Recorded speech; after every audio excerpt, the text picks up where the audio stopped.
I'm with Zuri. Zuri, Hello. can you give your brief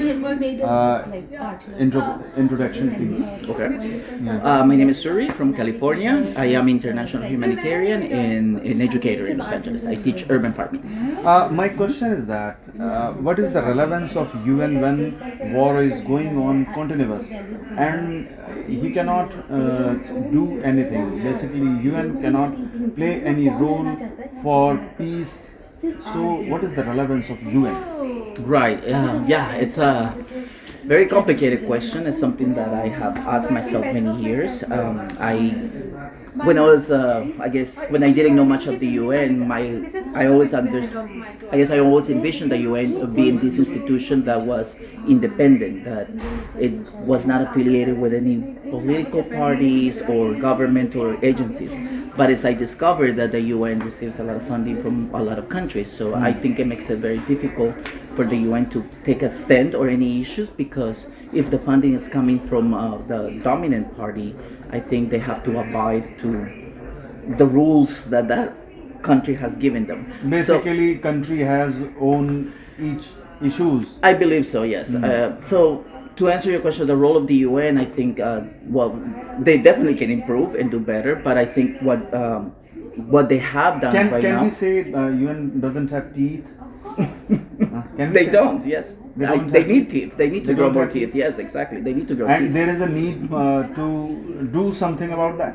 Of course, yes. I think if this COP 12 has really opened my eyes and has given me a little bit more of hope, because we, the civil society, have been invited to take part of these meetings, to share our opinions, to interact with diplomats and excellencies and people in political positions. So I think the civil society can influence a lot in growing teeth in the UN, so they can definitely be more effective. And they can interfere in war-like issues? Yes, of course, and I think it's needed though, because many people are disenchanted with the idea of the UN. They don't really believe them. I guess the defectors always said the UN is not a good institution anymore, it's corrupted, and it doesn't work. So we need to rebuild the trust of the UN with the public. And who is the public? With the civil society. The UN is supposed to work for the people and for the people. So I think it needs to be an institution that is run by ordinary people,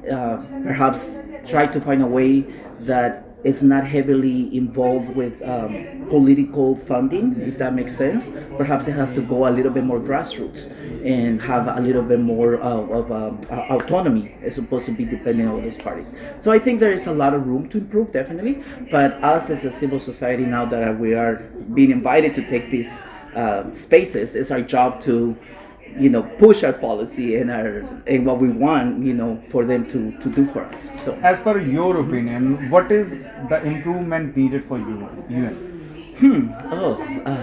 I think being more transparent. I think they, as you said earlier, like to grow bigger teeth, to sort of like, take a stand. If there is an X and Y country that perhaps is not abiding to the treaties and agreements, or perhaps is not really contributing to the UN, they need to be more honest about that and have a serious talk. Thank you so You're much, welcome. Derek. Yeah. So we discussed the relevancy of UN, and there is a need of teeth for UN. Big teeth. Thank you.